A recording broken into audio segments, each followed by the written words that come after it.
আসসালামু আলাইকুম। আজ বৃহস্পতিবার ১৬ জুলাই ২০২৬, ১ শ্রাবণ ১৪৩৩ বঙ্গাব্দ, ১ সফর ১৪৪৮ হিজরি। স্বাগত জানাচ্ছি আমাদের প্রতিদিনের আয়োজন আজকের প্রধান প্রধান জাতীয় দৈনিক পত্রিকার প্রথম পাতার খবরে। আমার দেশের প্রধান শিরোনাম, স্ফুলিঙ্গ থেকে গণবিস্ফোরণ। এই খবরে বলা হচ্ছে, জুলাই শহীদ দিবস আজ। ১৬ জুলাই আবু সাইদ ওয়াসিম সহ শহীদ হন ৬ জন। অদম্য আর্জেন্টিনার অবিশ্বাস্য প্রত্যাবর্তন, আর্জেন্টিনা ২, ইংল্যান্ড ১। হাসিনা পরিবার এবং ১০ শিল্পগোষ্ঠীর ৭৬,০০০ কোটি টাকার সম্পদ জব্দ।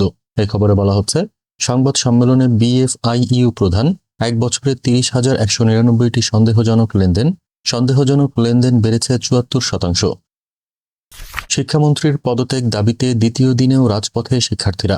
এই খবরে বলা হচ্ছে, ৩ দফা দাবিতে সচিবালয় অভিমুখে লং মার্চ করে অবস্থান গ্রহণ, বিভিন্ন জেলায় সড়ক অবরোধ ও বিক্ষোভ।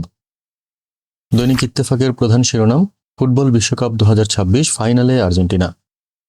ফ্যাসিবাদের বিরুদ্ধে সরকার ও বিরোধী দলের ঐক্য রয়েছে, বাজেট অধিবেশনের সমাপনী বক্তব্যে প্রধানমন্ত্রী। চরমপন্থা বা উগ্রবাদকে প্রশ্রয় দেবে না সরকার। ইরানে টানা ৭ ঘণ্টা হামলা যুক্তরাষ্ট্রের, নিহত ৭ সেনা। এ খবরে বলা হচ্ছে, মধ্যপ্রাচ্যে ২০ মার্কিন যুদ্ধজাহাজ, কয়েকশো যুদ্ধবিমান, হরমুজের সঙ্গে আরও নৌপথ বন্ধের হুমকি তেহরানের। আজ জুলাই শহীদ দিবস। জুলাইয়ের পোস্টার বয় শহীদ আবু সাইদ, অধিকারবঞ্চিত জাতির ভয় জয়ের প্রতীক আবু সাইদ, বলেছেন প্রধানমন্ত্রী। ১ বছরে ৩০,০০০ সন্দেহজনক লেনদেন, বিএফআইইউর প্রতিবেদন। শেখ হাসিনা পরিবার ও ১০ শিল্পগোষ্ঠীর ৭৬,০০০ কোটি টাকার সম্পদ জব্দ। শিক্ষার্থীদের লং মার্চ আটকে দিল পুলিশ। এইচএসসি পরীক্ষা নিয়ে ৬ দাবি, রাজধানীর ৪ স্থানে সড়ক অবরোধ, বিক্ষোভ। নয়াদিগন্তের প্রধান শিরোনাম, ফ্যাসিবাদ প্রশ্নে সরকার ও বিরোধী দলের ঐক্য অটুট থাকবে, বলেছেন প্রধানমন্ত্রী। জুলাইয়ের বিপ্লবকে ইতিহাসের পাতায় তুলে ধরুন বিরোধী দলীয় নেতা। ইংল্যান্ড বধে স্বপ্নের ফাইনালে আর্জেন্টিনা। ক্ষত না শুকাতেই ফের আঘাত। এই খবরে বলা হচ্ছে, প্রাথমিক হিসাবে বন্যায় কৃষি, মৎস্য ও প্রাণী সম্পদে ৬৪০ কোটি টাকার ক্ষতি। বিশেষজ্ঞরা বলছেন, অপরিকল্পিত বাঁধ, স্লুইস গেট, মাছের ঘের ও পানি নিষ্কাশনের অব্যবস্থাপনাতেই কুমিল্লা, নোয়াখালী ও চট্টগ্রামে ভয়াবহ বন্যা। স্থায়ী সমাধান না হলে ভবিষ্যতেও পুনরাবৃত্তি ঘটবে। মাঠের বাস্তবতার সাথে সংযোগ থাকছে না নীতি নির্ধারকদের। যৌক্তিক দাবির শুরুতেই সমাধান না করায় পুরনো হিতে বিপরীত প্রবণতা।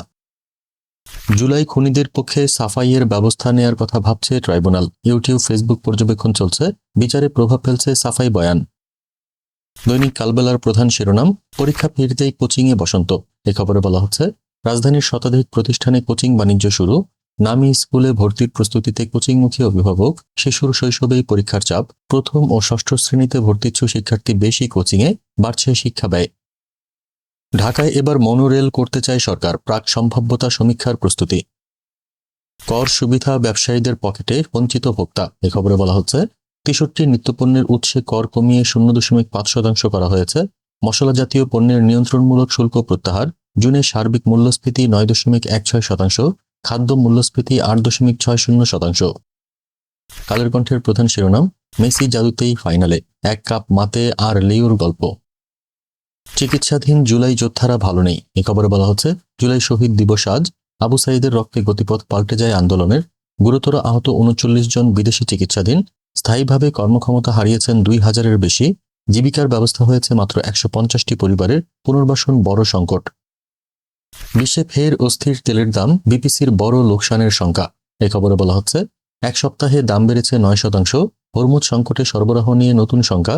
৪ মাসে ২১,০০০ কোটি টাকা লোকসান বিপিসির। এলএনজিতে বাড়তে পারে ভর্তুকির চাপ। সমকালের প্রধান শিরোনাম, উত্তপ্ত ম্যাচ জিতে আর্জেন্টিনা ফাইনালে। কোনোভাবেই উগ্রবাদকে প্রশ্রয় দেবে না সরকার, সংসদে প্রধানমন্ত্রী। এ খবরে বলা হচ্ছে, বিশেষ দেশকে সুবিধা দিতে স্বাস্থ্য শিক্ষা ধ্বংস। জুলাই সনদ বাস্তবায়নে জনগণের কাছে দায়বদ্ধ। মতবিরোধ থাকলেও ফ্যাসিবাদ বিরোধী ঐক্য রয়েছে। এক কার্ডে সব সুবিধা, আইন শৃঙ্খলায় অগ্রাধিকার। শিক্ষামন্ত্রীর পদত্যাগে সময় বেঁধে দিয়ে শাহবাগ ত্যাগ। এ খবরে বলা হচ্ছে, এইচএসসি পরীক্ষায় ভোগান্তি, ১৮ জেলায় বিক্ষোভ শিক্ষার্থীদের। পদত্যাগ না করলে আজ লং মার্চ। দৈনিক সংগ্রামের প্রধান শিরোনাম, জাতীয় সংসদের বাজেট অধিবেশন সমাপ্ত। সব সুযোগ সুবিধা নিয়ে আসছে ইউনিভার্সাল কার্ড, বলেছেন প্রধানমন্ত্রী। দুর্নীতির শিকড় উপড়ে ফেলতে হবে, বলেছেন বিরোধী দলীয় নেতা। জনপ্রশাসনে সুপার নিউমারারি পদোন্নতি নিয়ে নানা প্রশ্ন। যুগ্ম সচিবের অনুমোদিত পদ ৫০২, কর্মকর্তা আছেন ১২০৬ জন। মন্ত্রীর পদত্যাগ দাবি থেকে সরে এসেছেন শিক্ষার্থীরা। মূল্যায়ন সহ নতুন ৬ দফা দাবি। যুগান্তরের প্রধান শিরোনাম, ভূমিকম্পের ক্ষতি হ্রাসে কার্যকর উদ্যোগ নেই, ধ্বংসের ঝুঁকিতে ঢাকা। এই খবরে বলা হচ্ছে ৮ লাখ ভবন ধসে পড়ার শঙ্কা, ৯০% ক্ষয়ক্ষতি হয়ে থাকে ভবন সংক্রান্ত কারণে, প্রস্তুতিতে দরকার রাজনৈতিক সদিচ্ছা।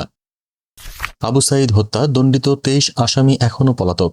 এই খবরে বলা হচ্ছে আপিল করবেন মৃত্যুদণ্ডপ্রাপ্ত ২ পুলিশ সদস্য সহ গ্রেপ্তার ৭ আসামি। পলাতকদের গ্রেপ্তার বা দেশে ফেরাতে সরকার পদক্ষেপ নিয়েছে বলেছেন চিফ প্রসিকিউটর। সময় বেঁধে দিয়ে সড়ক থেকে সরল শিক্ষার্থীরা, দ্বিতীয় দিনের মতো বিক্ষোভ অবরোধ। এ খবরে বলা হচ্ছে ক্ষতিগ্রস্তদের পুনরায় পরীক্ষা দেওয়ার সুযোগ দেবে মন্ত্রণালয়। সড়ক অবরোধ করে বিক্ষোভ, তীব্র যানজট ও ভোগান্তি। আজ লং মার্চ টু সচিবালয় কর্মসূচি, শিক্ষার্থীদের নতুন ৬ দফা দাবি। এই ছিল আজকের প্রধান প্রধান জাতীয় দৈনিক পত্রিকার প্রথম পাতার খবর। আগামীকাল আবার আমরা হাজির হব নতুন সব সংবাদ নিয়ে। সেই পর্যন্ত দেশজগৎ নিউজের সাথেই থাকুন। ধন্যবাদ।